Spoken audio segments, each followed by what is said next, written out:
Drama came out. There's something about drama, and particularly Tier 2 NA. Yeah, They Tier love 2 some NA. drama. Trust me when I say this, guys. If you are a prospective player in North America, most of these orgs do not care about you. Obviously, we have to talk about Fnatic as well, right? Because them not making it is probably the biggest shock of anything that's happened. Talk to me about Sentinels. Go on. Talk to me about Sentinels. What do you think about Sentinels elevated? There's some real red flags potentially. Anti-stratting is so overrated by the community and by casters and everything. It is not that important. I promise you. My problem for Loud is I think their comp is shit. I mean, we don't really have to get into the whole like Ospas's mom like talking text. Sorry what my mum tweeted about you yesterday. Starting the recording. And hello everybody and welcome to Cosmic Divide episode 19. It is the post kickoff episode, and that means we have a lot of shall we say reckoning to account for with our previous power rankings. We're going to be going over how we did pre-tournaments, and honestly I did pretty well. TMV kind of led us astray a few times, but it is what it is. TMV, how are you doing today? Today actually is a very nice day outside. Yesterday was awful, the weather here in the UK, but today it feels like spring has sprung. Spring, my goat, my Wolverhampton goat. Yeah, so it's picking up. Spring, my favorite time of year. Don't know, what's your favorite time of year, Elevate? I think probably autumn, personally. My favorite player from FPX, if we're speaking in Chinese Valorant player terms. Yeah, they just need a summer and winter, and we got all four covered. Yeah, I'm sure there's some out there. Bring him up into VCT. Get him on the team. Anyway, shall we talk about some topics that we're going to talk about? Yeah, I think so. So basically, I think the structure of the episode today, we're just going to be going over a few news topics, few kind of like basic things, then we'll go over the kickoff regions. This is not going to be the preview for Madrid. We'll do another episode right before the actual event starts. So if you're looking for predictions, this is not the one. But it's going to be a good show anyway. And we're going to start off with something a little fun, a little speculative, a little economical. We're talking VCT bundles, TMV. You and everybody else and their mom made a tier list for who had the coolest bundle. And now we get to talk about money. Which VCT team is making the most money from their bundle? So, I mean, obviously, there's a lot to weigh in here. And I actually think there is a little unknown with who's going to make the most money. I mean, Leo said they're going to release like a kind of list, essentially. That's really interesting, actually. I know. I thought, wow, you're actually going to do that? You're going to, like, name and shame who's not doing well? Right. But I think it's kind of like a weird balance, because a lot of, like, the most, like, clouted orgs, the ones that you would expect to have sold a lot because they maybe have the most fans, a lot of those teams came up with kind of pretty bad bundles. And so I think it'll be very interesting to see like what matters more. Is it just a bunch of casual people buying it because, oh, look, the Lev one, that looks cool. Oh, look, the Talon one, that looks cool. And they're just buying it off that? Or is it more like, no, it's more about the esports fans, you know, like, oh, no, yeah, look, it's Sentinels, it's Loud, it's Zeta Division, it's, you know, those kind of teams with the most like fans, you might say, who are buying it. I think that will reveal a lot as well. It might reveal the potential of like how well they can sell in the future, these things, because if it is like, if I see that like Lev and, you know, Koi and those kind of teams that made what I think most people consider good bundles, if they're at the top, then I'm gonna guess that a lot of money has been made, because that probably means that more casual people are buying it, which is good. Right, and that's the cool thing, because like you could tell that some of the teams, and especially now thinking about it after the fact, you could tell that some teams went for the approach of like, let's just make it as cool as possible, right? Like the Leviathan one. Obviously, they have some fairly big names, but they're not really like the most well-known org outside of LATAM. But they went for like this very kind of like anime aesthetic. Let's do like a ninja with a dragon on it. Obviously, people are going to love that. What's right? cool? Ninjas, dragons. Yeah. Put it together. Exactly. And so that was one that was near the top of everybody's list as far as being appealing to buy. And so it will be interesting to see if their sales are like significantly higher than the teams like Sentinels that are just always going to have lots of people buying their bundle, or like the language specific teams, I'm going to call them, like the country specific sort of fan base teams that are going to be super popular. So I mean, I guess tell me what you think. Who do you think are going to be like maybe like the 3 most successful and the 3 least successful teams in terms of like income? And also, I guess we should clarify that there's a floor of income where Riot is guaranteed every team will make X amount. So I think it's probably there's like all the bundle money goes into like a pool, and every team gets paid out a certain amount. But then once that pool is hit, where every team gets the same amount of money, you got like then the sales of the more popular teams go directly to the teams themselves. Yeah. So if I had to guess, I'm still gonna guess that the more clouted orgs will get theirs more. So I'm still gonna go with like Sentinels, probably Carmine Corps maybe up there as well.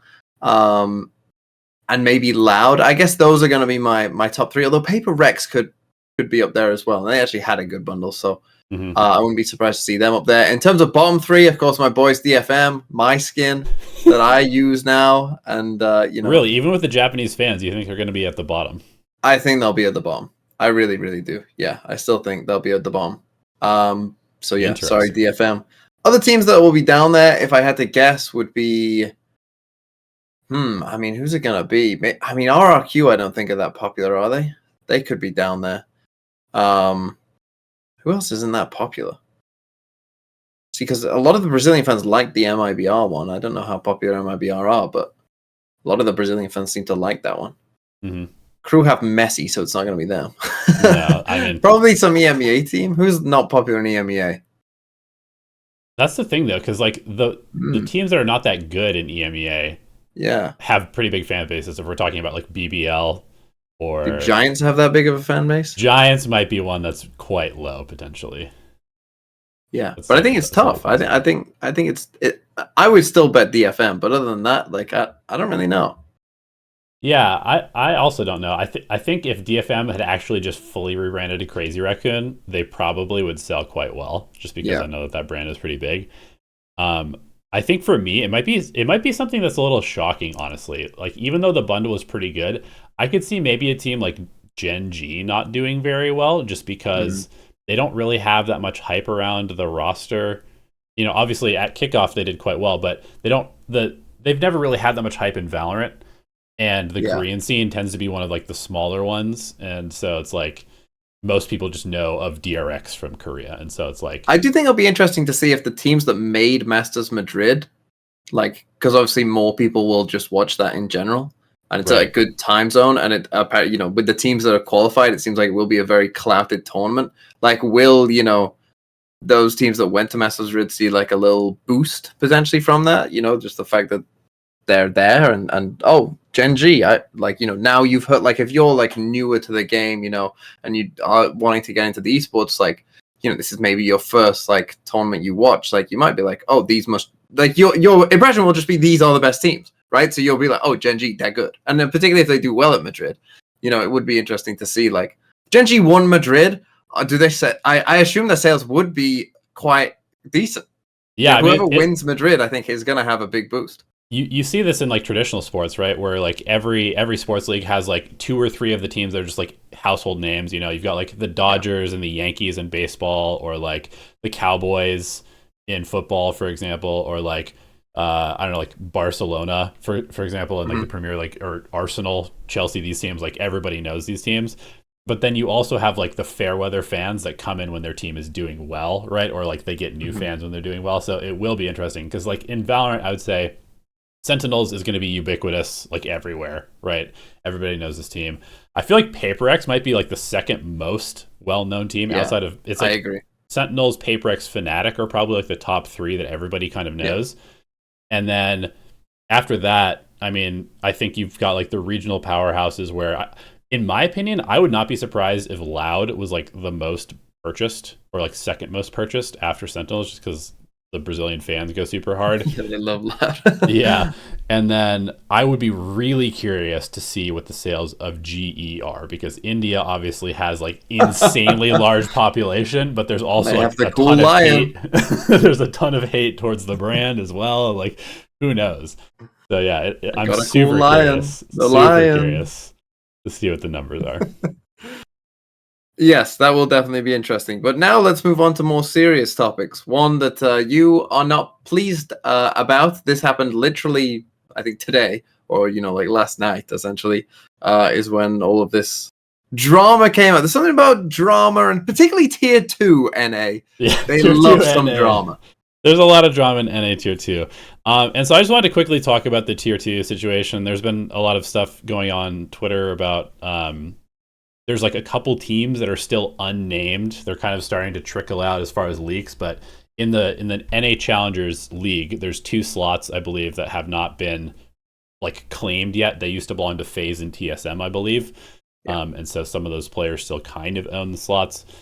But there was a player for Thinking Men, which is one of the teams that just recently qualified for the league. And with league. A name like that, how wouldn't they qualify? Exactly. And they did quite well, and then one of their players apparently was offered a contract by one of these guaranteed slot teams, and then it was taken away from him right after he had left Thinking Men.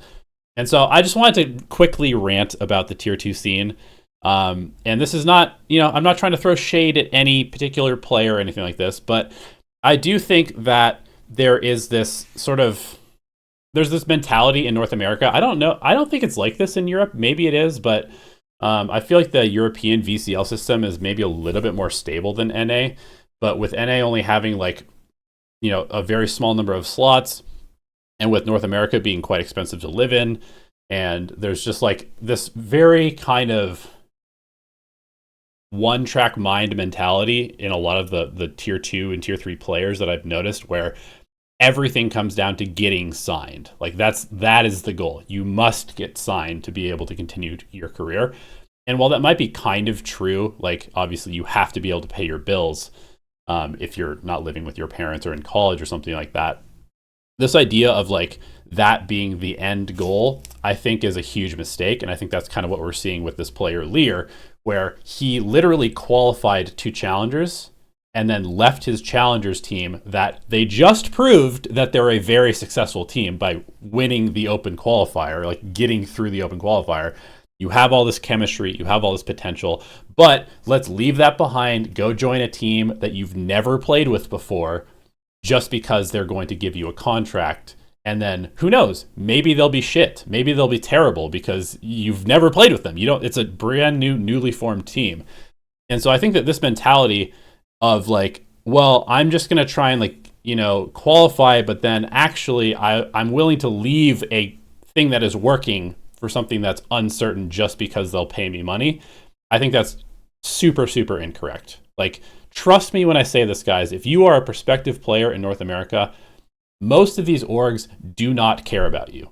They don't care. They're just opportunistically looking for a way in to challengers with the hope that maybe they'll like gamble correctly on the team that's going to go through Ascension, because all they want is the Riot clout and they want the skin money. They don't care about you as a player. They don't give a shit about your career. All they want is to hopefully like get you on the books, on their salary books as late as possible. That's why these teams haven't signed anybody in the offseason. There's been plenty of time for a TSM or whoever to sign a group of players, invest resources into them, make them a good team, like help them build towards being the best challengers team. But that's not what they're doing. They're trying to swoop in at the very last second, grab a group of players, and hope that they make it big and get into Ascension. And then once they have that slot in Ascension, your contract is not guaranteed. You might as well get kicked like at any point during this season or in the next season if you were to make Ascension. Like, there's no guarantees. So I just want everybody to understand that if you have something that's working, if your team is working, if you're winning, you should ride that, even if it means that like you have to work a part-time job or something like that. Like, do not give these teams leverage over you. You have the leverage. They need you because they want into the league and they're looking for the cheapest way possible to do that. So you're actually the ones that have the ability to be like, you know what, I don't need you guys. Because other than that, they have no way to get into the league. So fuck these orgs, honestly. And fuck their dealings and like the way that they kind of like play players against each other. But also fuck these players that are so like that are so like fixated on this getting paid to play Valorant. Like, you just played Valorant for free for the last 6 months, and I understand that that's a difficult thing. Like, you're chasing your dream. It's really hard. There's no money in sight. But I promise you, if you continue winning as an unsigned team, somebody will pay you. Okay? It's going to happen. So don't throw all of your success away to get that paycheck right away, because you're probably screwing yourself over. You're probably screwing your old team over. You're probably really making a huge mistake. In fact, I don't think I've like basically ever seen one of these teams where it's like somebody switches over and then all of a sudden like that team becomes incredible and just like goes on a run and wins everything. Like, that doesn't happen. Yeah. And don't say Demon 1 to me, because that was a much different situation. You're basically talking about players are looking at this short term, like, oh, for this season, I can get paid, you know, an actual wage. That's great. Rather than looking at it as like, you could potentially find success and kind of end up more in a situation where instead of it just being for 1 year, you could turn Valorant into a long-term job potentially if you know, can find success as a team or just as an individual. I mean, look at someone like Narrate as well. Exactly, right? Like exactly. His team wasn't very good, but as long as you can, like, if you fit well within that system and you're doing well within that system, you can get trials for tier 1 teams. And if you do well in those trials, you get signed to a tier 1 team. And that's much more stable than potentially, you know, some of these tier 2 orgs, especially if you then, you know, continue to do well. Although even though, you know, at least in tier 1, you are guaranteed a certain minimum salary as well. So, like, right. You know, you can at least find something there, even if it's still not that stable all of the time. But yeah, I kind of get what you're saying. It's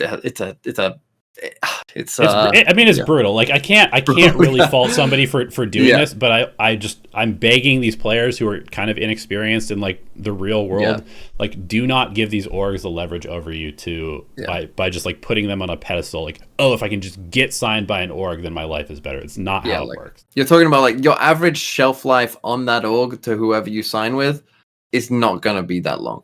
No. Like, it's really not. And so, yeah, you'll get paid a bit for whilst you play for it, but if that bit of money isn't going to change your life. Yeah, exactly. It won't. Anyway, let's move on from that and talk about someone who did get removed from tier 1.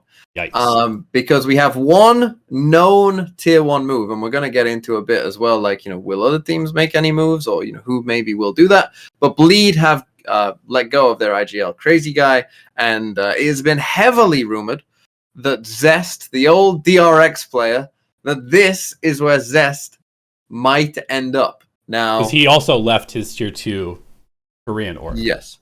I think that's confirmed. Yes. And so it seems like Zest might be back in tier 1, which I think everyone is happy about. Everyone, I think, understands that obviously Zest is a tier 1 level player. That's not really in doubt, I don't think. And kind of weirdly, this is like, for me, for Zest, this is like a no-lose situation for Zest, because even if he and the team do awfully, no one will blame him. No one will think worse of Zest, I don't think, no matter how Bleed do. So, but if he does well and they do well, then everyone will think, oh, Zest is really good. So I think this is a no-lose for Zest, personally, in this kind of thing, because I think he's already proven himself enough that people will be like, oh, the org is a mess, right, if they do bad, or the team's a mess, or whatever. With that said, I don't think this will help them that much. I think they will still do bad, even though I think Zest is a good player. Because I just think that we've got too many different... I mean, Zest, apparently his English isn't that great. It feels like we've just got... We've changed IGL now to apparently Scary, whose English isn't apparently that amazing either. Like, It's not bad, but it's not amazing. And so now we've got someone IGLing in a language maybe they're not super comfortable with, to people who also aren't super comfortable in that language. Like, I don't know... And the vibes are probably already pretty low, if not very low.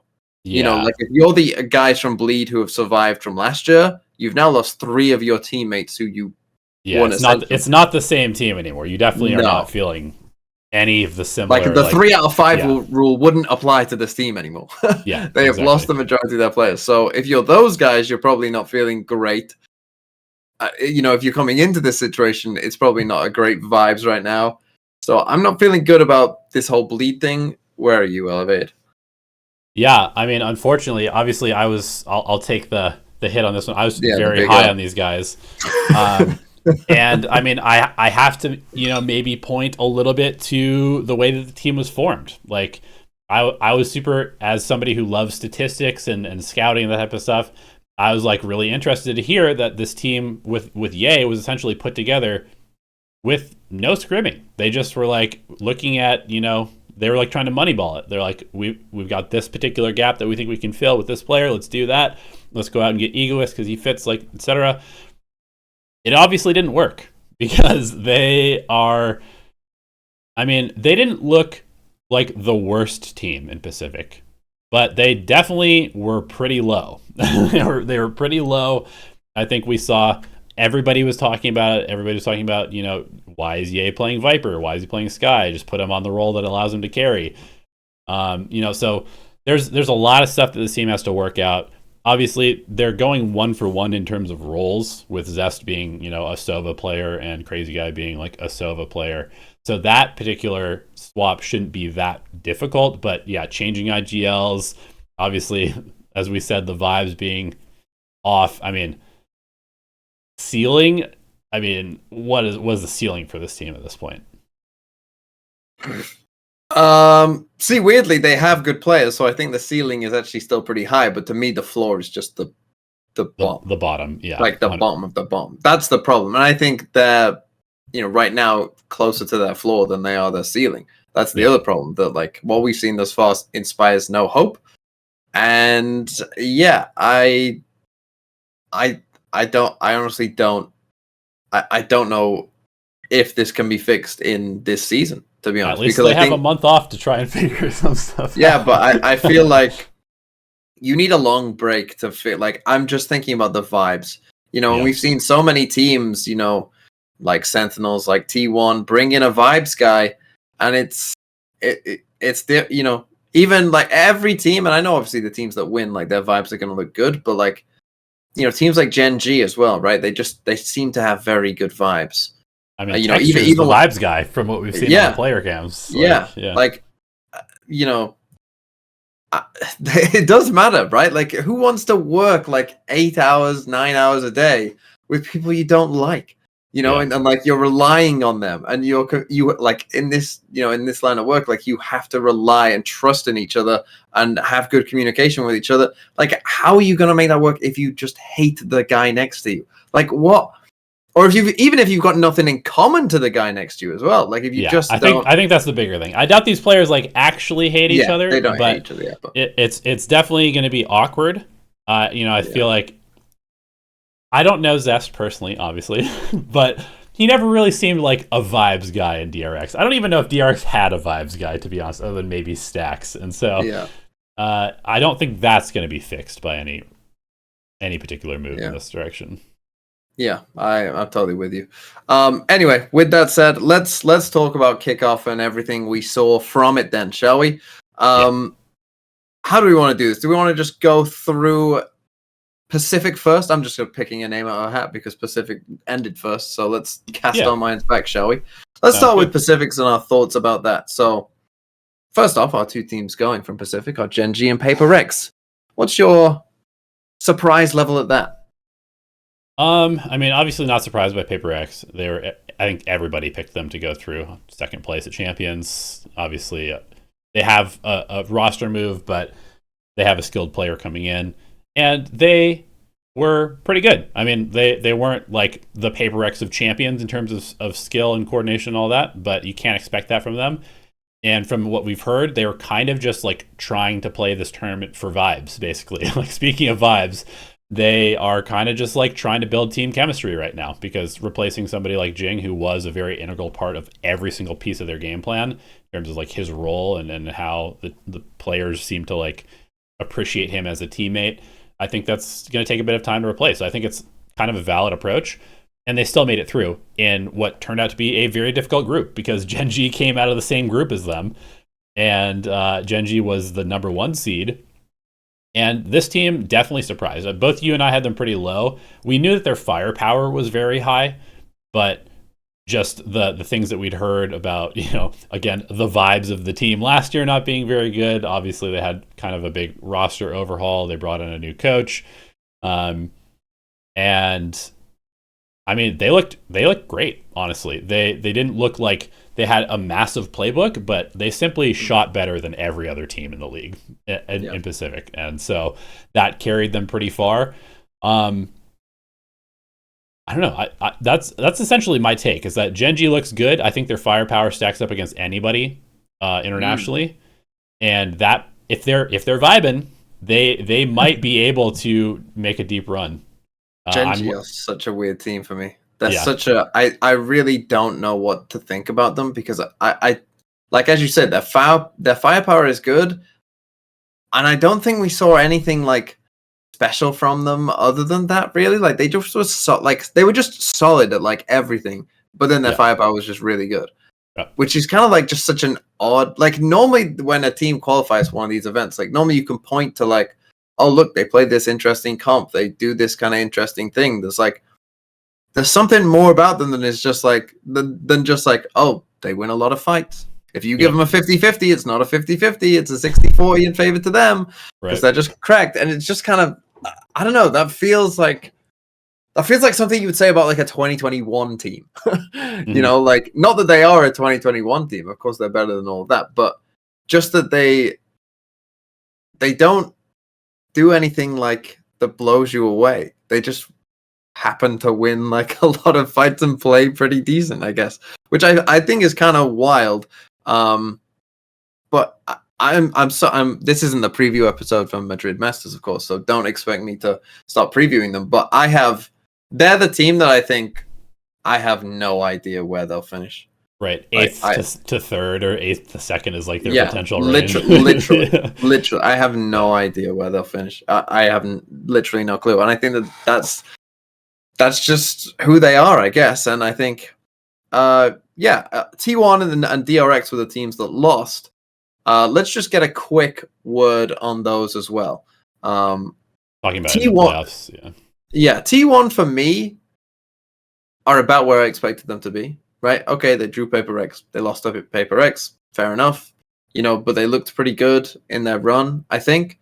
And I think, obviously, this tournament only had 2 teams, but I think T1 would probably be a decent bet to be going to, champs and Shanghai and all of that. What do you think?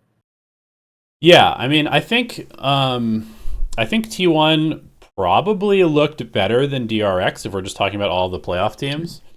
And I think it's kind of one of those situations where it's just unlucky that they went against a team that is like, they've been through the fire for 2 years now, basically, because that first game was really close, and they almost beat Paper X on split, lost 14-16, and then after you lose that match in the playoffs, it's really hard to come back and just get into the next one. And I think that's kind of what we saw, and that's sort of just like one of those situations where it's going to happen to a team that has like never really been to that next level before, where you lose a heartbreaker, and then you just kind of like the energy just like deflates out of the team, and you just kind of get rolled on the second map. I wouldn't be surprised if T1 finishes in like the top 2 in the league.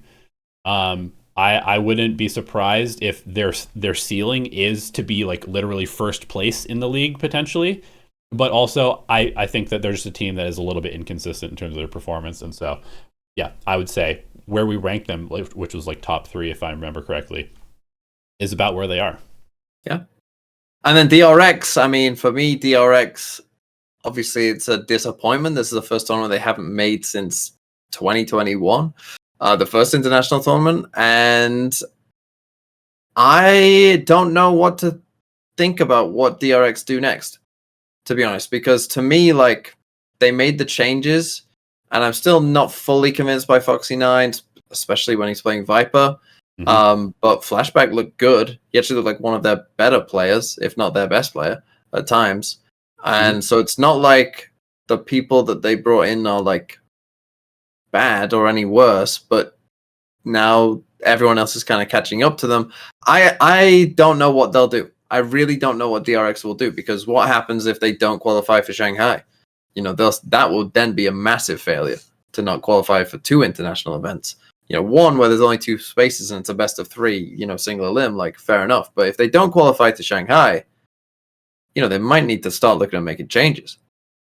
Yeah, and I think the thing that worries me the most about them is that I didn't really see any particular spark from this team. Yeah. Like they just kind of, they felt a little bit like Giants of last year, where it's like, their players are good, but they're just doing the same thing they've been doing for 2 years. None of it's special. There's like no real sort of interesting thing. They're just playing Valorant, and it's like macro is fine and the micro is like okay. Kind of looks like they have some new players, which they do. But it's certainly not the DRX that we saw a couple years ago, where it was like, oh, this team could like maybe challenge for a title at an international tournament. I see zero of that from this team.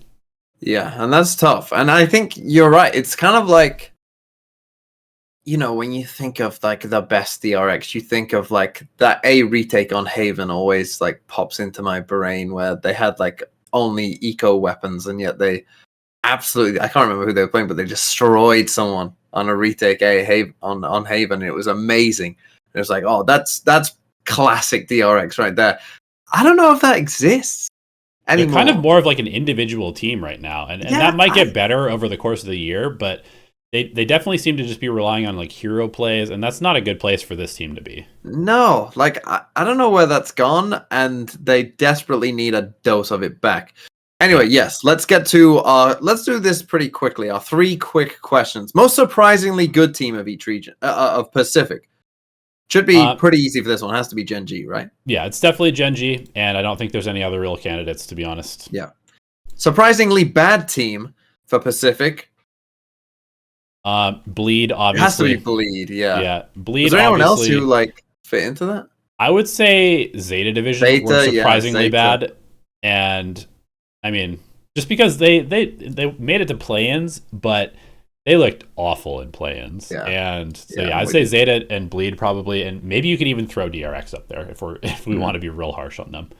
And then do you think I guess we already have the Bleed change. So excluding Bleed, will any team make a change in Pacific, or who would be the most likely to make a change in Pacific? And I guess the caveat should be before the season starts, or maybe before the next Masters. Let's say that. Okay, yeah. Oh God, did anyone make a change? I mean, you never know what DFM are going to be cooking up. Maybe they fall out with the crazy raccoon people and change it all back, and change back to their things. It has to. I think could Global make a change? Do you think? It's definitely possible. They seem like a team that is like maybe swayed by public like pressure from time to time. Honestly, like I could see them maybe getting rid of one of their worst performing players potentially. I mean, maybe they have to remove Lightning Fast. He had a pretty bad tournament. Like I don't know. I think we're definitely looking at like a Global, maybe a DFM. Honestly, I could even throw like a Team Secret in there because they looked actually. I guess Talon has also kind of made a change, maybe because there was like rumors of Surf maybe coming into the main roster now. But yeah, I guess there you go. Last question for you about Pacific is: how do you feel about the region overall? Because I'm quite low on them right now. Yeah, the region as a whole, and honestly, I'm gonna be real with you. In general, I think that and this is my take. Yeah, this is an interesting take. I mean, it's more about like Madrid, but I think that the top 3 finishing teams of last year's champs, e.g. Paper X and Loud, I think if you just cut and paste those teams and put them into Madrid, they would be the clear favorites to win Madrid over any of the 8 teams at Madrid. Mm-hmm. Yeah, and to me, that kind of says like, and it makes sense, right? Like, obviously, we've got new teams, new rosters, like you're, building the chemistry, stuff like that. These are your first couple of games. It's not going to be perfect. But, like, to me, it was, like, very clear. And we didn't really have that last year. Like, at Lock-In, Fnatic were kind of the same team that they were in Tokyo. Yeah. Like, Lock-In, Fnatic was still really good. Loud started off really good. I mean, even Navi looked really good as well at Lock-In before they played Fnatic. So, it wasn't quite. I mean, Navi, you could argue, got worse after lock-in. Yeah. So, it wasn't quite the same last year either. But I think that this year, with quite a few changes, it feels like the overall, we haven't built on what has happened last year. It kind of feels like and maybe it's a new meta as well, of course, and a different map pool. Maybe people are just needing to get back into it and get used to it again. But I do think that in general, I think the very top teams aren't really maybe there as much anymore. And we've got kind of just a more middling pack. But yeah, for Pacific, I'm totally with you. I think Pacific was very disappointing on the whole. Okay, let's do the tier list real quick. I forgot we were going to do this. So I have the Pacific tier list up. Okay. Oh, we're going to do this now? We're just doing one by one? Yeah, let's just do it one by one. Okay. Cool. So at do we top, want to react to our old tier list first? Let's react to our old. I guess we should probably show it. I'll Yes. pull it up on screen as well. So our old tier list, obviously we had beautiful. We had PaperX at the top. That's fine. We had DRX second, Bleed Woof. third, D1, Zeta. Wait, I've got RQ. Bleed at third here. Yeah, Bleed third, D1 fourth, okay. Zeta fifth, RQ sixth, Secret 7, Genji 8th, Talon 9, Global 10, and DFM 11. So, moving to the new one, are we just throwing Genji at the top, or are we leaving PaperX up there? I know Genji beat PaperX, but I still have more trust in PaperX, personally. I think I'm in agreement with that. I'll put Genji as second. Yeah, I'm happy with Genji second. Get Bleed the hell out of there. Yeah, get Bleed. Take them for third and get them the hell out of there. I think third we have to put T1, right? I agree. And I think you do still have to put DRX in fourth, even though they're still a little shaky. I still think they're probably clear fourth. I can agree with that. Fifth to me is quite easy as well. Well, actually, fifth. It's I think Zeta or Secret, right? Yeah, no, I was going to say RQ or Secret. Oh yeah. Okay, RQ or Secret. I guess RQ did come. They were in the same group as Genji, Genji, so yeah. Unlucky. Yeah, well, I would still go Secret because Secret should have beat Genji. Yeah, I think we can go Secret 5, RQ 6th. Then it gets tough. The bottom of Pacific, I think, is very tough. Let's start from the bottom then. Who are we putting in last place? Is it DFM or Bleed right now? I would put DFM last until they win a game. Until you've proven that you can actually win a game of Valorant, I'm putting you in last. That's fair. That is fair. But we'll put Bleed 10th and Global 9th, I think. I guess with the change, I can get on board. Global ran a solo smoke Viper on Bind, and they beat Bleed. That is true. Okay, fair enough. Okay, Talon 7th or Zeta 7th? I'm gonna say Talon. Okay. You can disagree. Yeah, feel free to disagree. If you think it's Zeta, I mean, I'm not that. I don't. I think I'm going to say Zeta 7th just because they have more structure. Okay. Talon was basically just running it down this tournament, and it worked in their first series, and then they looked awful. So I think I have more confidence that Zeta will have a somewhat consistent performance. So yeah. Okay. Are we happy with that? I think so. The only thing I would maybe do is maybe switch DRX and Secret, but I don't know if I can go that low on DRX. Yeah, I think their floor is still better than most of the team. I'd still put them in. I'd still put them above Secret personally. I think that's fair. I think that I think I'm chilling with that list, to be honest. I think Pacific, the kind of middle to bottom lower of Pacific, I think is very muddy and messy, and any of those teams, from fifth to, I mean, really, if Zest is good, all the way down to Bleed in 10th. I think any of those teams could maybe get it together, and be better than all those other teams, and be the clear fifth, or be even above in fourth or third. Yep. That's how I feel about Pacific right now. I would agree with that. So our first list, I would say, it wasn't great. It could have been better. Great. It definitely could have been better. It definitely could have been better. Yes. Which one do you want to do next? Let's do EMEA next, I think. Sounds good. Okay, so EMEA. The two teams are Team Heretics and Karmine Corps, just as everyone predicted. Just as we all thought. God, we got that one right. We certainly did. How the hell did that happen? What has happened? I mean, I've heard you say that line about 20 times in the last week as you're watching these games. I mean, I guess the clear answer is young, hungry talent that was just waiting for a chance to prove themselves, and good coaching is like the best recipe for success apparently in Valorant. I think the biggest takeaway I would say is that firepower with a plan is just very, very good in this game, because that's kind of what we saw. Like, Karmine Corps firepower from 1 to 5 on this team, right? Everybody was fragging. Heretics firepower, they brought in a bunch of duelists, put them into different roles, and they were just fragging. Even Boo, who was, arguably the lowest firepower person on the team last year and retained his spot as the IGL, was popping off. And sometimes it just takes having teammates around you where it's like the pressure's off because you don't have to do all the fragging, so then you do it anyway because, you just feel confident that your teammates are going to make up for your whiffs or something like that. And yeah, I mean, it was awesome to watch. I really enjoyed watching EMEA. I thought the parity between teams in this league was awesome. Like, basically from like 1 to 7, maybe even 1 to 8, were all really competitive. And so I don't actually know where these teams are going to end up in the league this year. It's going to be really interesting to follow. Yeah, I thought EMEA, from what my expectation of the tournament was going to be to what it actually ended up being, was way better. Like, in terms of just really everything, in terms of the level of the teams, in terms of my like excitement to watch the games.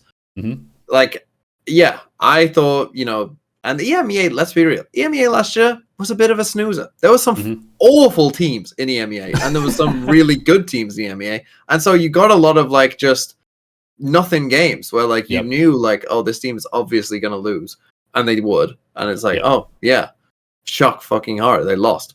You also got a ton of innovation from, particularly the two teams that made it, Heretics and Karmine Corps. They're fucking off the goop playing like their own stuff, right? Like playing Yoru, love it. Like Astra Omen on Split for Karmine Corps. Heretics are playing a fuck ton of Neon. Like, very like experimental. I mean, Yoru had a higher pick rate than Jet in EMEA. I mean, imagine saying that to anyone in any other year of like, so people would have thought, fuck, they broke Yoru. Like, Yoru must be like broke. Wait, the guy with fake footsteps? He's being played? No way. Yeah. So yeah, I mean, just very, very, very, very interesting from top to bottom, really. And I think it's kind of like the opposite of Pacific, where the bottom middle of Pacific, I'm kind of like, oh no. Oh no, what's going to happen? Like, the kind of middle pack in EMEA, I think, could be super, super exciting to see like who's coming out on top. Because now when you look back, I think, we look at like Group A, and when you see like Footloose to Heretics, and you see, Karmine Corps and Heretics come out of that group, you're like, oh no, like, Giants and Foot, they must not be that good, to lose to these teams. But now that we know that Heretics and Karmine Corps are actually just really good, I think that gives you a different perspective on, Foot in particular, I think, are still probably going to be pretty good. And Navi and Fnatic are going to be good as well. But obviously we have to talk about Fnatic as well, right? Because them not making it is probably the biggest shock of anything that's happened. And in any of the kickoffs, To be fair, they kind of sailed through group stage, and then they lost a single series and didn't make it. So they've lost 2 maps, and that means that they're not going to be at the event. So I think overreaction is probably not warranted. However, I do think. However, let's do it anyway. Yeah. I mean, I do think that I am a little concerned at the fact that they were literally just playing the same Lotus comp that they played all of last year, that they played 25 times. I mean, obviously they switched out the Omen for the for the Astra, which maybe fits the map a little bit better, perhaps. But they were running the same default. They were running the same pace of round. It was like, oh, it's super late, and they're going for the B split that they've been doing for the last year that everybody knows about. And to me, that just looks like a team that was like, our stuff's good enough, and we're just gonna, go in and kind of roll. Like, and which is weird because from everything that I've heard, this team is like a very hardworking team, but it kind of just looked like they all went on vacation and didn't come up with anything new. I mean, I think that literally did happen because their manager Kojo literally said, like, he said it was kind of on him because they wanted to pace themselves more this year so that they could potentially win champs. Because last year they kind of ended up being somewhat burnt out by the time champs came around. So that I wouldn't be surprised if Fnatic, just based off that comment alone, like, yeah, if they haven't been scrimming as much as other teams have, and they haven't been working as hard, and that's why we've seen, them come out with the same strats and same ideas. Probably because they did think we can just coast this and we are good enough. Which now, obviously, like how fucking dare you, right? Like, that was stupid, wasn't it? Like, yeah, obviously from now we can say, yeah, that wasn't a good idea. But I think honestly, if you would have asked people before this tournament happened, if I had told you Fnatic are just coasting, do you still think they'll make it to Madrid? Almost everyone still would have gone, yeah, of course they will. Who's going to beat them? No one's going to beat Fnatic, even if they're just coasting, unless they draw like Na'Vi. That would have been the only thing that I think would have made people hesitate even the slightest, right? If you would have said, Fnatic are going to draw Carmine Core, to qualify for Madrid, everyone would have been like, Fnatic could have not scrimmed for a month and they'd still beat Carmine Core. It's probably what most people would have thought. Yeah. Like, so yeah, I think we don't need to overact, and I think, in fact, what this could lead to is some insane level Valorant. I think that this might light a fire again under Fnatic. I think there's a possibility that they come out and they come out with a ton of new stuff, and they're like, hold on, we're going to stomp you all. I really do think that that's a possibility, and we end up going like, Fnatic are the best team again. And I think that if that happens, that'll be cool to see, because it's cool to watch very good Valorant. So... I'm not super worried about Fnatic long term, and as you say, they did just lose one best of 3, like unlucky. But that's why the format's kind of good as well. I kind of like it's kind of sucks for a way, but in a way, I'm kind of like, yeah, but it's cool though, isn't it, that we've got all these different teams going. Right. Okay. We also have to talk about Na'Vi because they came out, they started the event, and it was like, oh yeah, this is the FPX team that won a Masters. Like, yeah, they look good. They're back. They look good. They've done some innovation, not too much innovation. Artist came in. He said, Angel, shut the fuck up. We're not doing that. We can do this much, but we're not going that far. This is what we need to do. And is like, oh yeah, everything it's in place for a really, really good event for them. And even in the playoffs, like, they looked good. And then all of a sudden, they just fell apart. Like, I thought at the beginning of Sunset, like first half of Sunset, I was like, oh, Na'Vi is going to smash Heretics. Yeah. They're just going to qualify easily. It's going to be over. What happened?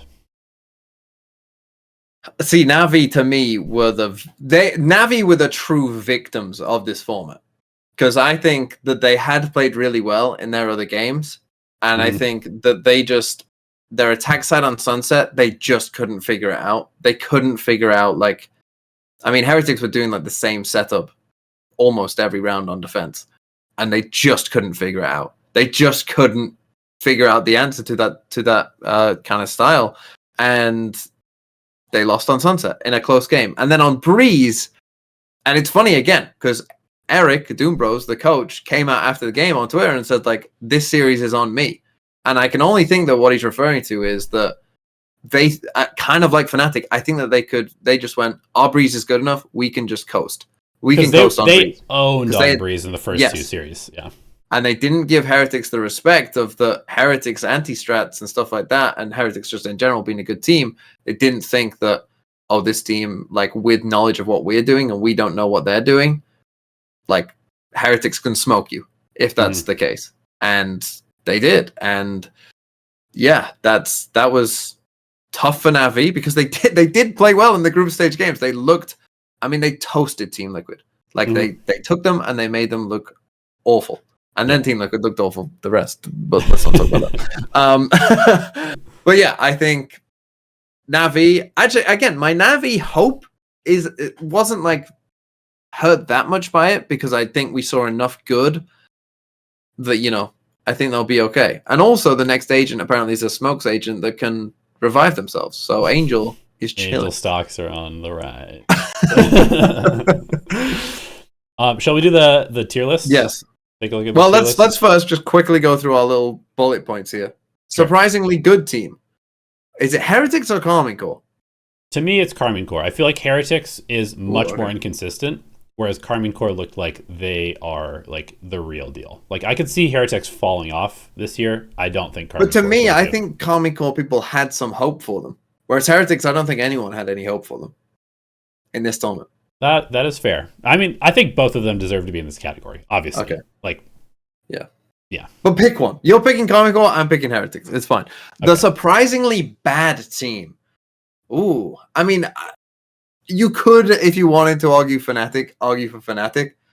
Yeah, I think that's not warranted, though, personally. I think it's Giants for me. I thought Giants looked atrocious. I thought they looked really bad. The correct answer. And they've been so consistently like decent for a while. And they just look lost. They got pooed on by Karmine Corp. I mean, they did lose. It was 2-1, to be fair. Yeah. And the games were not that bad in the first one. Obviously, they lost 13-4 on Lotus to Karmine Corp in the last map of that series. So maybe it wasn't as bad as I thought it was.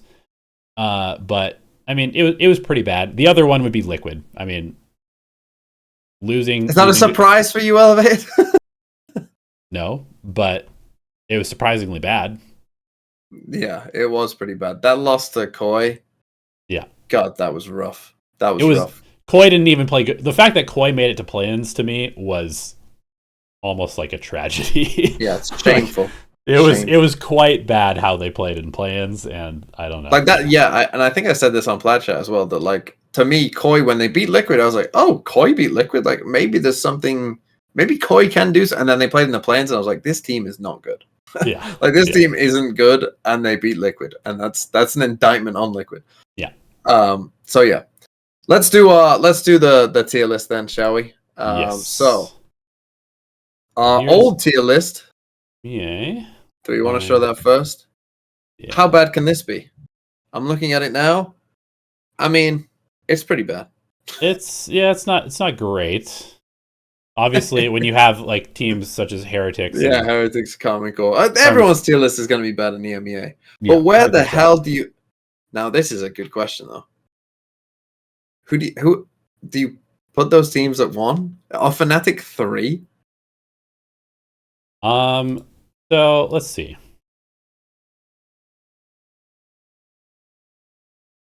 I think it's fair to put Karmine Corp in the top 2. I don't know whether I put them 1 or 2. This is the thing.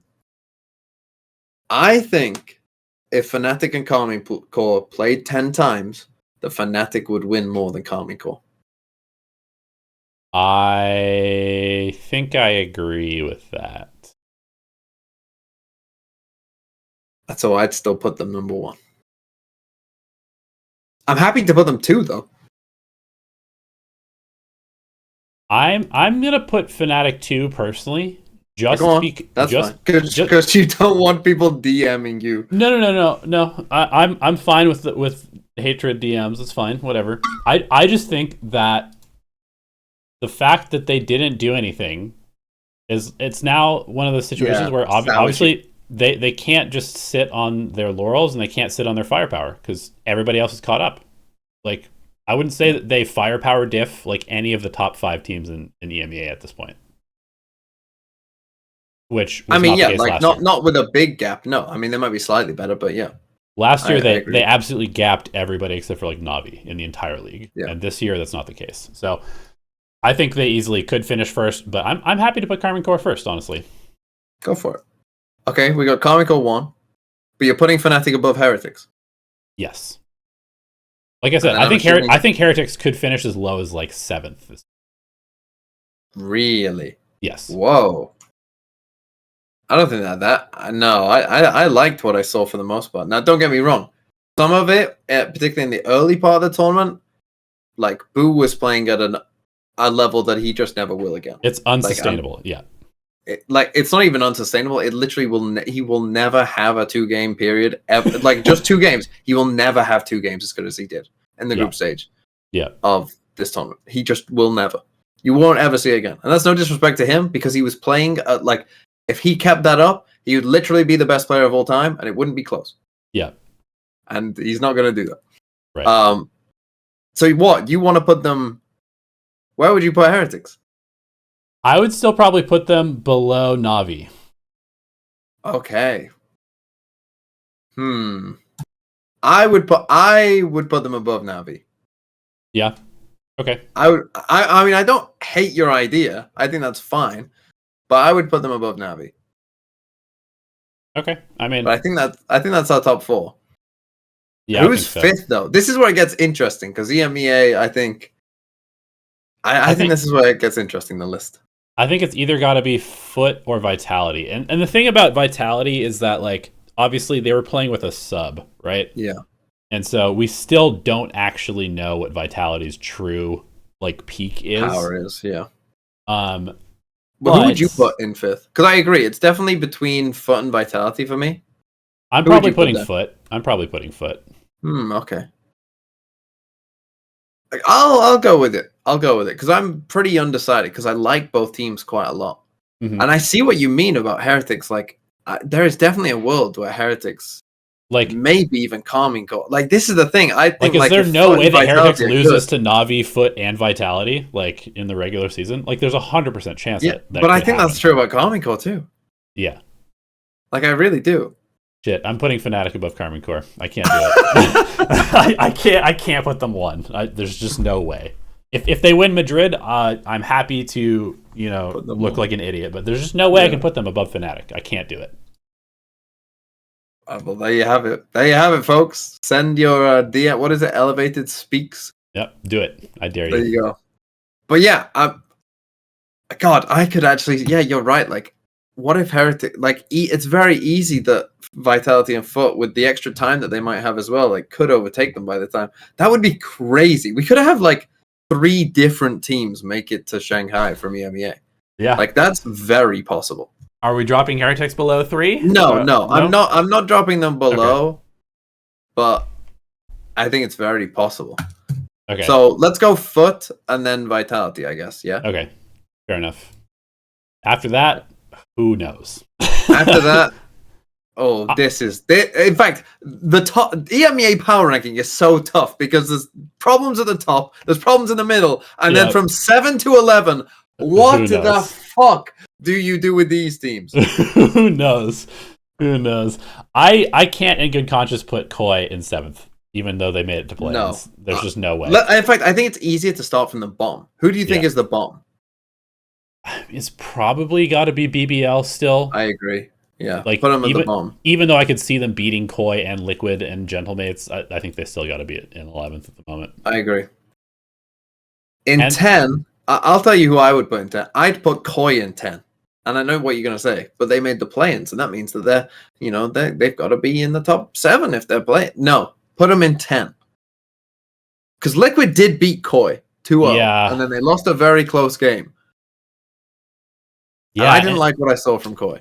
I mean, part of me kind of wants to put Gentlemates in 10th, but then I remember their game against Vitality. It was pretty good, but God, I don't know. I also want Gentlemates is we only saw them against Vitality, so it's kind of tough to get a gauge on on them.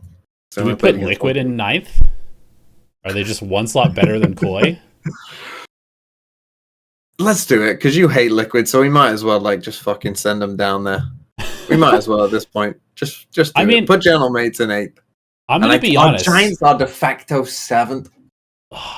Can we just put Mates above Giants? Because Giants looked so shit. But if you're asking me, I think the Giants have got better players and they'll be better overall. Oh my. I also just kind of have to believe that Liquid's going to be better than Gentlemates. I Oh, come on, you're the liquid doubter. No, but it's not because I actually hate this team. It's just I just think that they're not very good. But No, I'm with you, but I'm moving Liquid to 8th. okay. Oh, I think Giants in 7th feels wrong. The gap between 6 and 7 is is a chasm. enormous. It's a chasm. But again, that should make the playoffs. Like, assuming that those top 6 make the playoffs, like the playoffs will be really fun in EMEA. Yeah, It's like 2 different leagues. it really is. I mean, I'm happy. I guess I'm happy to lock this in. Fnatic, Army, Heretics, Navi, Foot, Vitality, Giants, Liquid, Mates, Koi, and BBL. Moving on. Yeah, moving on. Moving on. All right. Shall we go to China and then we'll save Americas for last? Sounds good. Now, you watched a lot of China. I mean, I watched a decent amount of China. I didn't watch all the games, but I did watch, a fair amount. I know who we put at the bottom of our last one. They won't be at the bottom. Yeah, I mean, it was kind of a joke from you. We just didn't know anything about Wolves, to be honest, and so. Well, let's do what we've done for all the others. So the 2 teams going, FPX and EDG. Mm-hmm. Not a surprise in this one. No, not really. Some surprising results in the other regions. Not so much here in China. But tell me, what did you think of both EDG and FPX from what you saw? I was a little underwhelmed by both teams, to be honest. I thought EDG, they kind of like barely snuck by a couple of the teams. I know that they like 2-0'd Trace in the playoffs, but it was close. It was not convincing. Even in the group stage, they had a couple of very close games, like the one against Wolves. Like they should have lost to Wolves and not made it through as the first seed there. And what a who knows dream what that happens would have after been. that.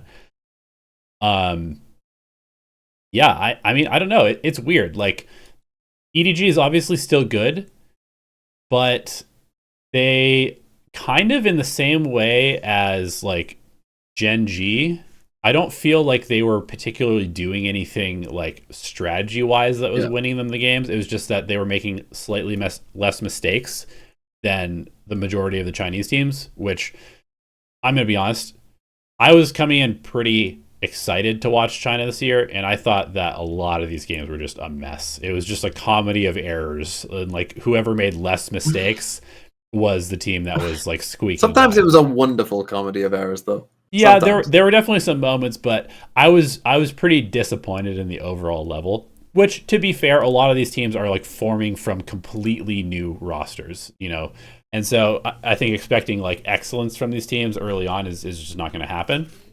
Foolish, even EDG, FPX, Billy, Trace, JDG, which people were very high on JDG coming in because they were like the rare Atom team that looked like they were kind of world beaters coming out of Ascension. I mean, everybody kind of looked like a step down than expectations, if I'm being honest. FPX was still doing some weird shit, but it wasn't actually that interesting compared to last year. It wasn't that different. Everybody was doing some weird stuff. I mean, China was just wild. There was just some weird stuff. It is happening. The Wild West. It truly is still the Wild West of Valorant. And I think that will become less the case as we move on through this year. Yeah. And I mentioned this before with last year in all of the other regions, there was a fuck ton of teams that were just awful. Yeah. Like they had awful rosters and they were a mess from start to finish. And they only beat the other teams that, also had awful rosters. Like you could name multiple teams in every single region. So I think it's fair to China to say like, oh, this is your first year. So the same thing is probably going to be true, right? That they're going to have 3 to 4 teams who are just shit, who are just messing about, don't know what they're doing. Everything's a mess. But that doesn't mean, like we've seen with Team Heretics, who were one of those teams last year, like doesn't mean that, come the next year, you find a roster that works and you find a strategy that works. Like, things can change. But yeah, I think I agree. And my thing about EDG is that when they were in Masters Tokyo, which is when they first kind of started winning at an international event, right? Mm-hmm. That was the first time they actually won a game. Right. And there was a lot of promise and hope, I think, around the team. And you could still tell that obviously there was problems and they overheated and stuff like that, but their skill was there and it was like, oh, this team, is going to push on. And my thing about EDG if you would have told me after watching Masters Tokyo, if you would have told me the teams in Masters Madrid and gave me their rosters, and I saw EDG in there, I would have thought that from the improvement they could have made from Tokyo to now, that EDG would be the bang-on favorite to win a tournament with Allowed without Aspas, with a bunch of teams who are, different, with the Paper X without Jing, that, that they would be like they're the team that's stuck together and they've been to international tournaments and they've got experience and they won their region and the other teams like Loud and Paper X didn't win their region, so they must be struggling a bit with things going on. I would have thought EDG would be the clear favorite because I would have thought that they would have leveled up from where they were at Tokyo. I think they're the exact same team that they were at Masters Tokyo. Yeah, that's what I was gonna say. I don't really feel like they've improved nearly enough. Like they might be even worse, honestly. Like at Tokyo, they had it felt like I think they were more cohesive, to be honest. Yeah, it's definitely possible. Like at Champs, they were worse than Tokyo. Yes. So, I feel like they've just kind of been the same team for the last year and a half. That's not great. No. No, it's not. I mean, the rest of China is definitely catching up to them. I think the one thing I will say about China is that there's just a lot of very talented players, like individual players. Yeah. But almost every team relies almost exclusively on individual players to win them rounds. That's something that is going to get punished. And honestly, it's kind of a shame then that EDG and FPX are the teams going, because I feel like a team like Trace, for example, who I think is pretty high potential. A team like Wolves, like these teams are teams that need to go to international lands, get obliterated by these teams that actually have like full game plans and realize like, oh, we can't just play this like really kind of unstructured, this person's just like taking a time and getting 4 kills when he has around and that's like snowballing the economy. Like that's not going to work. And so I feel like a lot of these teams probably need to like have that experience of getting like slapped around by much better teams. Maybe it'll even take like the Masters Shanghai where all the world teams come there and then the scrim partners of like the Chinese team. That might help a lot where like they get to scrim, a Fnatic, a Navi, these types of teams for like multiple weeks during the Shanghai Masters period, and they'll realize like, oh, we're missing a lot of really key pieces to like taking the next step. But I will say that I'm still a firm believer that just knowing how Chinese esports works in like every other game, knowing the work culture of China and like the sports culture, like it's not going to be acceptable for them to not win international tournaments now that there's like an actual league.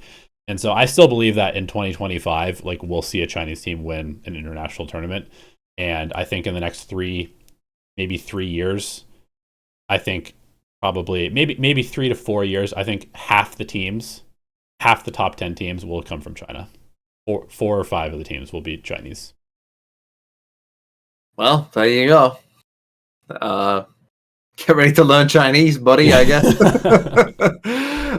If that's the case. But yeah, I think, and the thing is, you can see like some of the players are insane, like in terms of their aim. And I think going to Madrid, like you'd probably say EDG just raw firepower wise, and this is like true of every tournament they go to. Like their players 1 to 5, like like aim wise, just solely based on that, they're probably one of, if not the best.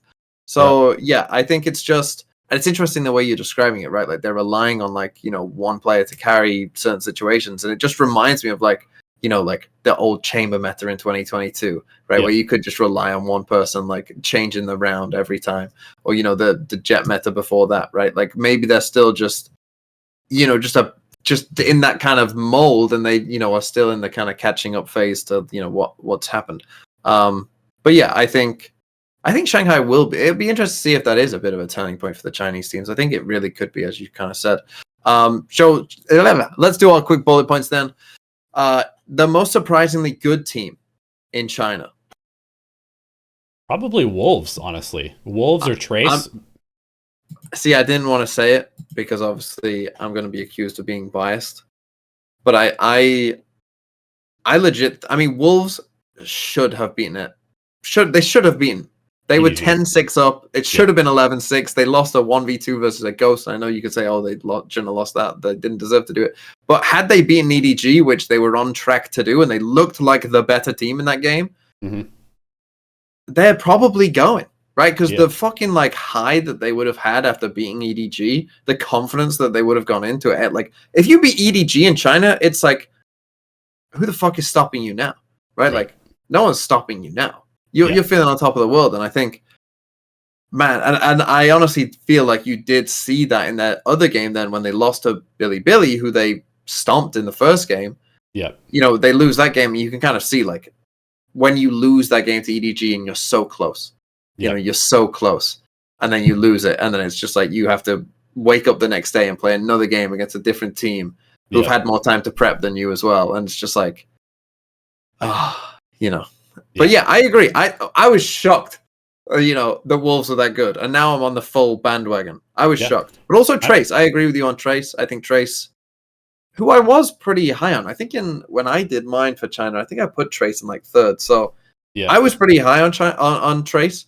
But yeah, I think they also did look fairly decent as well.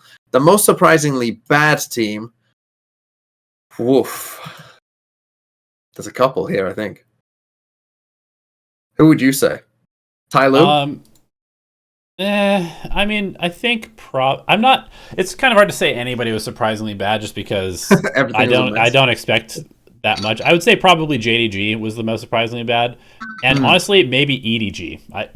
Like as weird as it is, like where I expected them to be versus where they were. I think probably those two teams were the most disappointing. Yeah. And will any of them make changes? I don't think we know enough about the Chinese scene, to be honest, to know if they're going to make changes. Did we do this for EMEA? Who's going to make changes? We forgot to do it for EMEA, and EMEA I think is pretty straightforward. It's like Koi, Liquid. Who would BBL. Liquid change though? Who would Liquid get rid of? I guess maybe not. Maybe it's just Koi. I can see BBL making a change. Yeah. Giants? I don't know. Let's just move on to the tier list for China. Okay, let's do the Chinese tier list then. So 1 and 2, we had EDG and FPX. I don't see a way we're changing that. No, I think that's pretty fair. Here's our tier list. So EDG number 1, FPX 2, Billy, JDG. I think as Trace third? See. You think? 1, FPX. Trace. I think Trace third is fine, and honestly, I would be pretty happy to put Wolves fourth. Wow. I love it. I mean, if you wanted to put BLG fourth, I wouldn't hate it, but yeah, go for it. Put Wolves fourth. Yeah, let's just believe. See, the thing about BLG is I feel like they're kind of in the same situation as EDG, which is that they haven't really changed as a team, but their like ceiling is much lower than EDG, and so that just means that they're kind of like a mid team. Yeah. So we're putting them fifth? I guess so. Around DRG, I guess? DRG fifth, maybe? BLG? What do you think? Yeah, I mean, maybe the ceiling for DRG is a little bit higher. There's such like a... Is Vukashu carrying us? Yeah. Yes. Okay, then they're good. Is he not carrying us? No, then they're bad. It's kind of like what this team is. I think I would, maybe put BLG above them just because of that inconsistency. Yeah, that's fine. I'm fine either way. Okay. Put them either way. And then what? JDG? TC? Probably in that next? Yeah, it's probably EC, then JDG. Like JDG lost their IGL, and I think it showed. And so until they can like figure out their new identity, it's kind of hard to rate them very highly. Yeah. And then I think we can kind of. Plus, I like RB. Yeah, exactly. RB, put him in 7th. I think we can just put like Ty Lue, Nova, and AG as like 9, 10, 11 in that order, just because AG looked really bad. Nova had like a couple of good moments. Ty Lue has a lot of talent and they have firepower, and unlucky, they just had a bad tournament. Okay, that's fine with me. All right. Really, really scientific method as far as how these rankings were created. And then finally, Clout. Americas. America. Clout. Okay, Americas. Let's talk about it then. Talk to me about Sentinels. Go on. Talk to me about Sentinels. What do you think about Sentinels Elevated?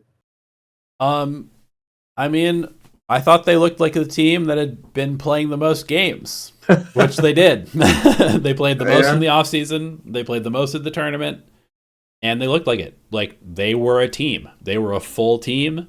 They had, long strat books. They had lots of protocols. They had deep amount of strategy. Their mid-rounding was good. Their communication was clearly good.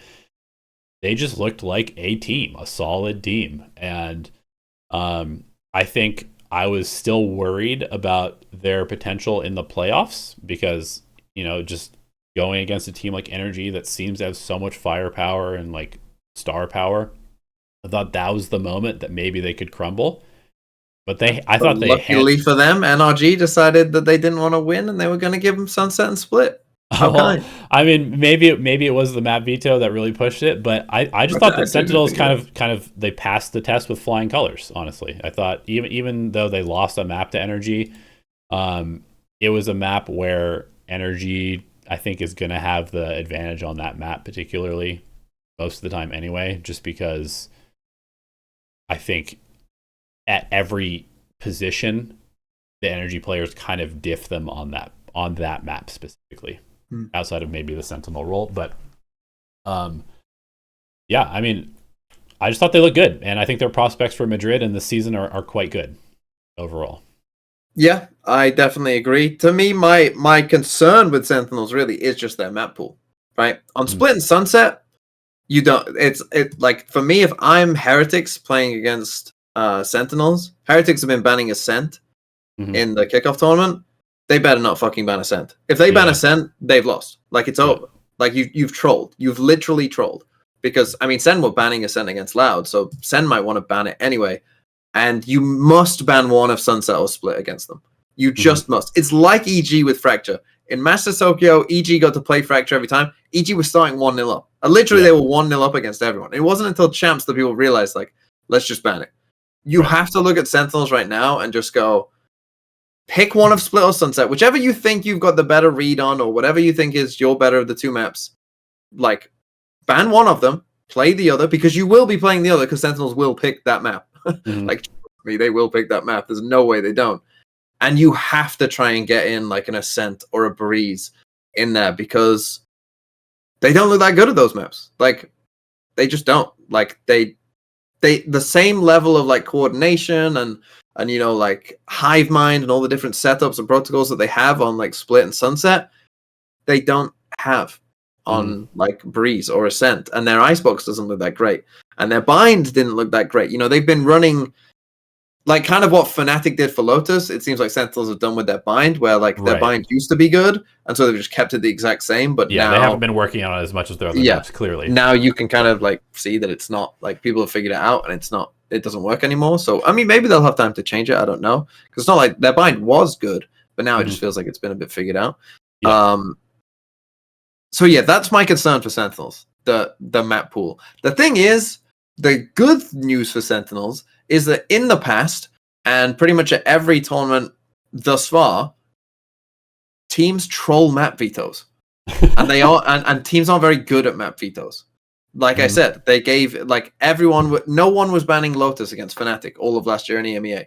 Right. Why? I don't know. Because they're not very good at map vetoes. That's why. The same thing happened for EG at Fracture. Like, when a team is incredibly good at a map, it takes teams way too long to figure out.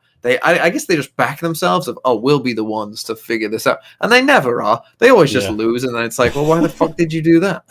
Right? And so that's good for Sentinels, because I do think that a lot of these teams will just think, we can anti-strat them. Don't worry about it. We've got this. And then they won't. Don't get me started on anti-stratting, man. There was so much discussion about anti-stratting. Everybody's like, anti-stratting, Carmine Core, Heretic, they're the best anti-stratters in the world. Anti-stratting is the bee's knees. It's the best thing you could possibly be doing in this game. That is such trash, man.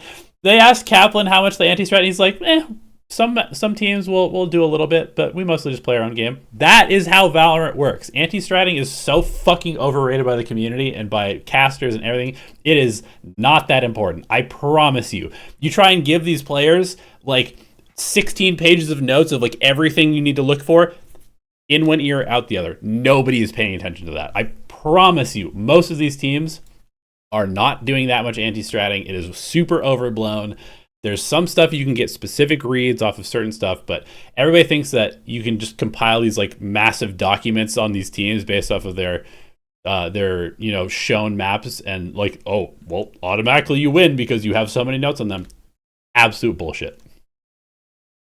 Yeah, I think it's definitely is a bit overblown somewhat. And I think Eng said it kind of best when he was talking about Fnatic's Lotus. Like he said, like, we had a clear plan. Yeah. And if the plan didn't work, we were just going to improvise. Like, that's how it works, right? And for Karmine Core against Fnatic, it was very clearly like, we're going to play retake on C, and we're just going to go away on attack. And if it works, we'll keep doing it. And it kept working. So they just kept doing it, and they won. Like that I think is the level. Or like EG against Loud, right? They had a very clear plan of like, we're just going to buy Odin's in an op, and we're going to stack A. And we know you like to go A, and you can't get through choke points, so we're just going to spam you with an Odin. And you can't do anything about it because you don't have any dive. And it worked. I think that is kind of like the level you kind of like, you're just hoping that like, oh, this is probably the flaw in their game plan that we've seen. Let's just attack that. If it works, good. If it doesn't, I don't know. I think some people think that anti-stratting is like, oh, well, okay, if they use the dart at exactly 1 minute and 30 seconds into the round, that means that they're in this formation, and therefore we need to push here because they won't have, they'll be turned 60 degrees this direction, and we're going to, be able to timing them. Like, no, that's not how it works. It's like, literally, like you said, oh, they have no dive. Okay, well, let's just spam the choke point with an Odin. Worked though. It worked well. It's and then literally the other.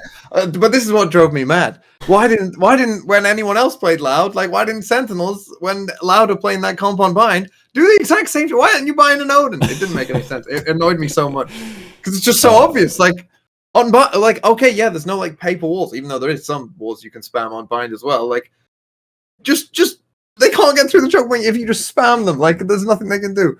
Let's talk about Loud. Loud.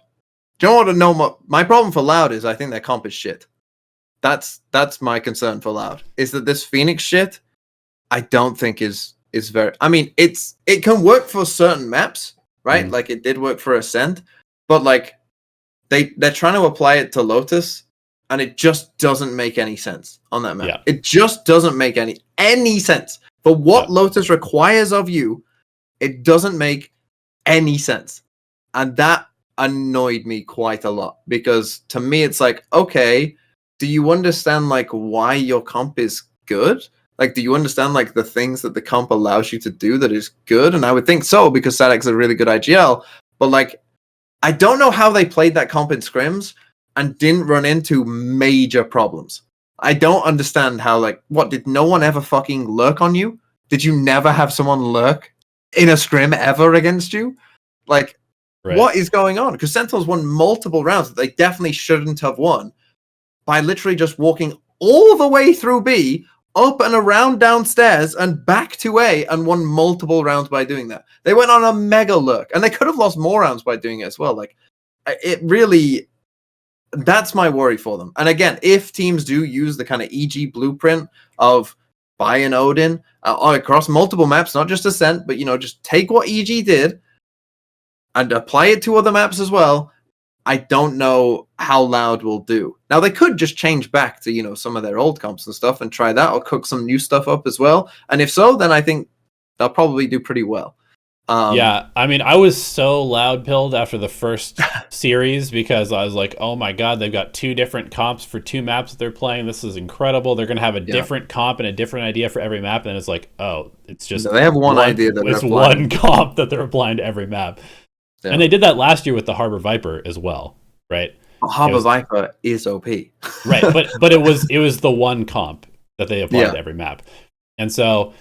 to me, it was like, oh, man, if they could just kind of separate this out and like have the one comp for this map, and then the one comp for this map, and then the one comp for this map, and maybe play default on a couple other maps. Like that's great. That's like a really, really good kind of playbook to have. Yeah. But when you just try and take like the same 3 agents and throw them on every map, I don't think that's how that works, because the maps ask different things of you, and you have to come up with different strategies for each one. Yeah, and I think, like you're saying with Harbor Viper, the reason that you could apply that to every map is that it was still a balanced comp, right? You still had, you had a dive agent, you had a sentinel, and you had everything that you still needed to have a balanced comp. But they also just happened to have found, I think, like something that was super strong and also fitted the team. It feels like this time it's, I don't know, like I guess we don't maybe trust QCK on Jet that much, so let's put him on fucking Phoenix. Like, I think that their bind comp is actually the best out of all of them. I think that this comp is... Oh, no. Yeah, bind is another map where I think it can work. Like, because I don't think you would need... Like, you don't need a Sentinel on bind, right? So, like, it can work there. And you're right. I don't think that the comp is trolling on bind or Ascent. I think that it can work there. I think they...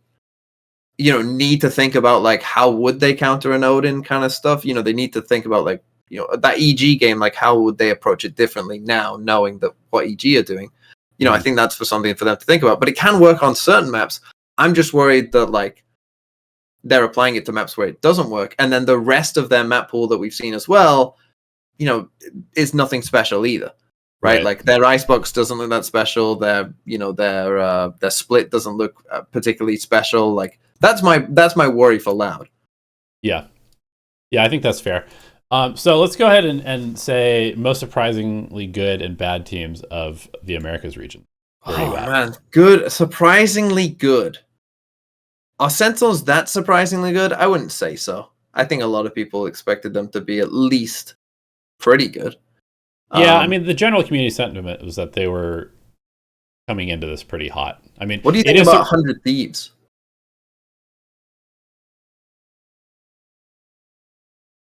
The little spinning, the wheel is going around. Right. I mean, I guess surprisingly good for having like 2 weeks of practice. Yeah. I mean, for sure. It's just because I've seen a lot of people like be like, now that Loud and Sen have gone, and it kind of confirmed like, oh, this was the group of death, and like, oh, and look, 100 Thieves, they put up a fight against these teams. They were really good, and I'm just feeling like they were okay. Yeah, they were like not. They were better than I thought they would be, but I wouldn't say that they were like amazing. I think surprisingly good teams for me are probably MIBR and EG. Honestly, like, MIBR might be a decent shout. EG, I think I'm lower on EG than a lot of other people are personally.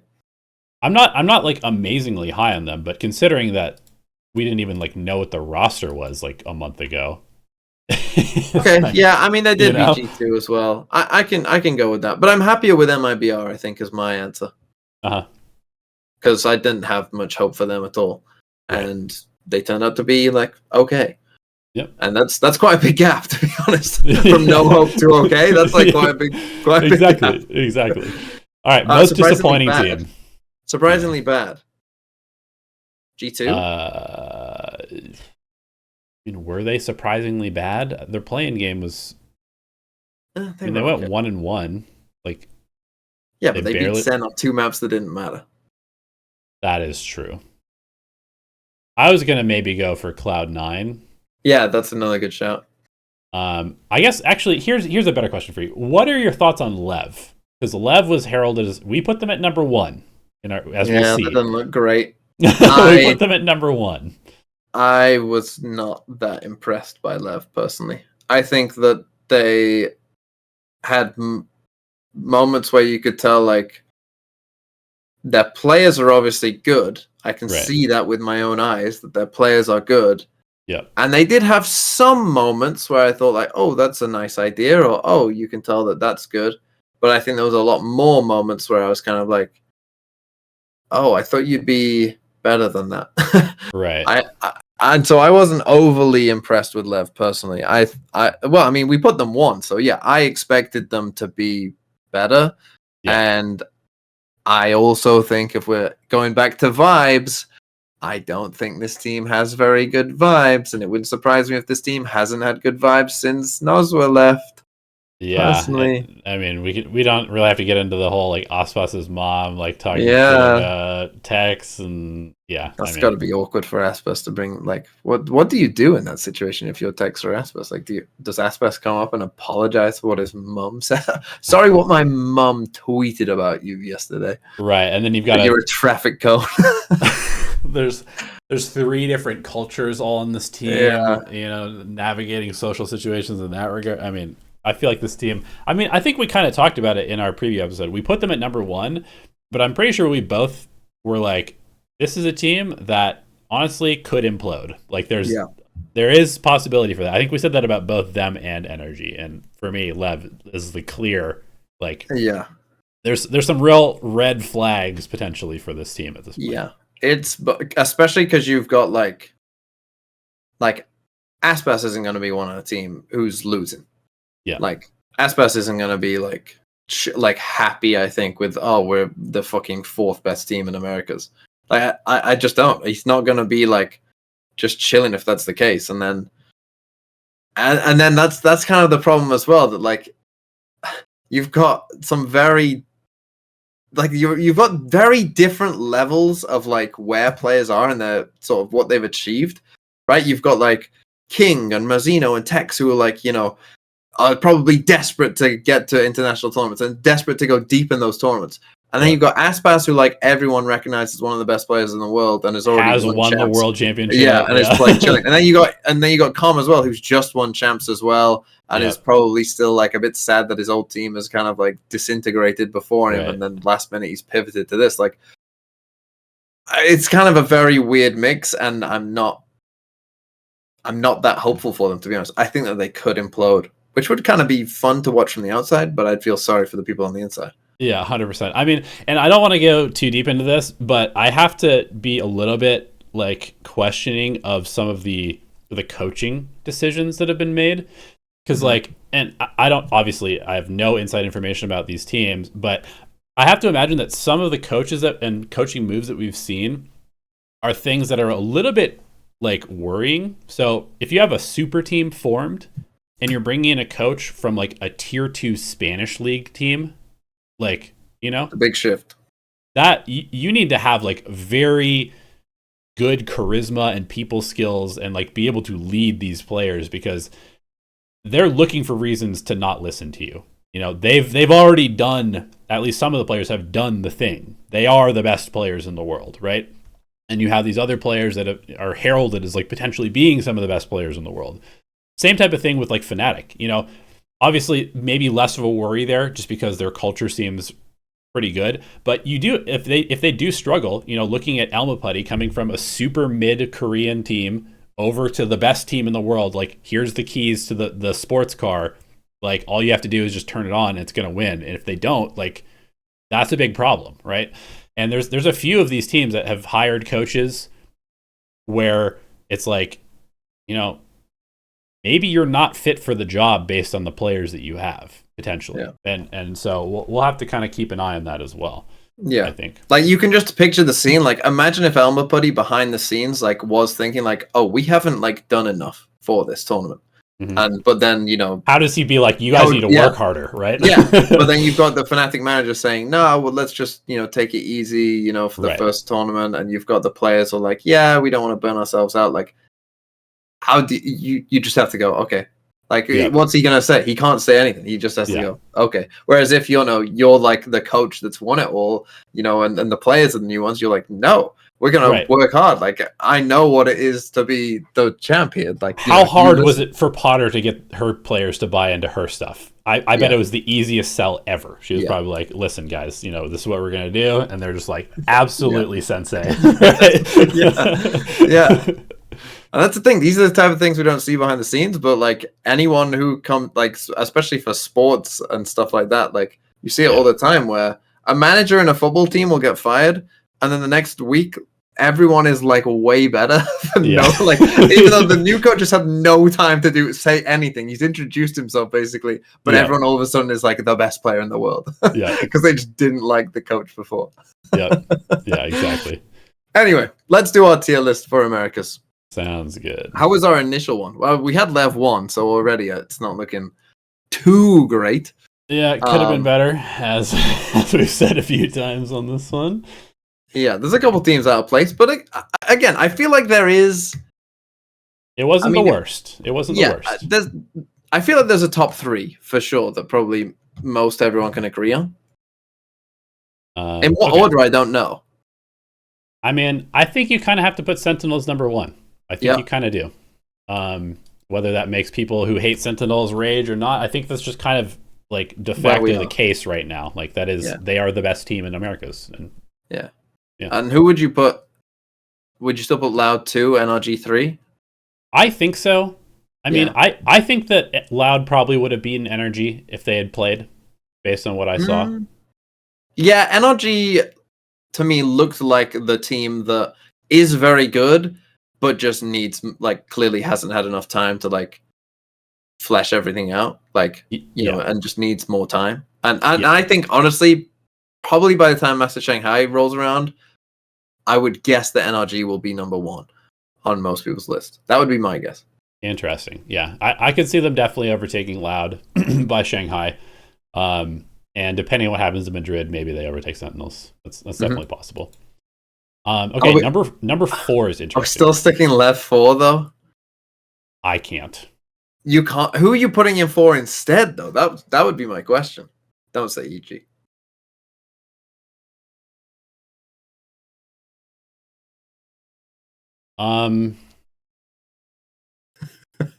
It's tough, isn't it? That's a good point. That's exactly because I was with you at first. I was like, "Oh, we're gonna have to put Lev down there a bit." But then I was looking at the other teams, and I was like, who's my 5th? 100 Thieves, but Lev beat 100 Thieves. Okay, here's what I'm gonna do. I put 4 teams in the 4th position, and I'm gonna allow you to. Actually, I'm putting 5 teams in the 4th position, and I'm gonna let you eliminate them one at a time. Okay. Okay. Lev, Go on. 100 Thieves, MIBR, Evil Geniuses, and G2. Okay. To me, it can't be G2. Okay. We'll move and G2 I don't down. think.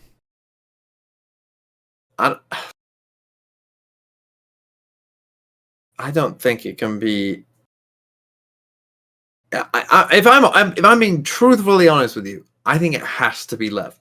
I think it has to be Lev. If I was doing this on my own, I think I would go Lev for 100 Thieves 5. But Lev beat 100 Thieves, so I'm down with that. Actually, I'd still put Lev above 100 Thieves. From there, I'm fine with that. Because to me, with EG, right? Okay, they squeaked it out against G2. Very, very close game. Mm-hmm. So we can put those teams probably next to each other, to be honest. Mm-hmm. And then to me, against Loud, you might be like, oh, they won a map. Again, in my opinion, Potter, very good coach, but even she is prone to trolling map vetoes. And she did. She trolled a map veto because there's no way EG won on Acend because they went for a hard anti-strat of what Loud were doing, and they had a very good picture of what Loud were doing, and Loud hadn't seen EG's Ascent, so they didn't know what EG were doing instead, and that's why EG won that, had a big advantage in that map. And then the other 2 maps were the 2 maps that EG had played before that Loud had seen of EG. Right. And you hadn't even seen anything of Loud on Icebox, which is your map pick. They had to pick Split, right, where they'd seen Loud play. That was their win condition, was, knowing what Loud were going to do and being able to come up with a plan off that and hoping that plan worked like it did on Ascent. Yeah, I mean, I think you're correct, because in the second 2 maps, obviously Icebox, EG comes out with their comp that everybody's super excited about, but it's maybe a little bit one-dimensional, and Loud just plays kind of like a standard comp on Icebox that's just good. And it wins pretty easily, and then they go to Sunset, and Loud basically just diffs them across the board with their players. There was a lot of moments I thought in those 2 other maps where you saw just individual errors from EG. Yeah. You know, just like clearly not being as good as like some of the Loud players, like in Angels and stuff like that. Like, yeah. And so for me, yeah, I wasn't like, yeah, they made the top 4, but I think like they're just around like G2's level, and Loud are clearly like above them by quite a way. That said, I would put Lev for 100 Thieves 5th. I don't know who to put 6th. I could hear an argument for any of. Well, you'd probably put EG above G2, I guess, because they did beat them. But if you wanted to put MIBR there as well, I wouldn't. I'm pretty tempted to put MIBR fairly high. I don't know if I would put them as 6th, but I don't know if I could put them any lower than 7th. That might sound weird. That might sound weird, but I just like. I think that given a month, I think that this team will be very, very good. I think they will be very solid. Like we saw, I'm going to just keep talking about coaches, man.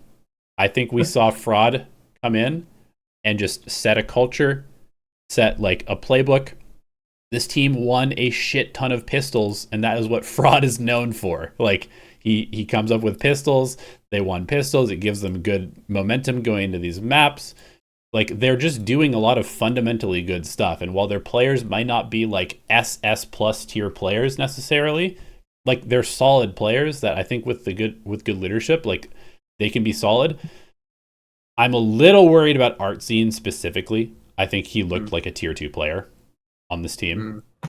And if he's your duelist, that could be problematic. But maybe with the right mentorship, he could kind of level up into a tier 1 player. So I think maybe, how do you feel about putting G2 6, MIBR 7, EG 8? Is that too much EG slander? I think that's too much G2 love.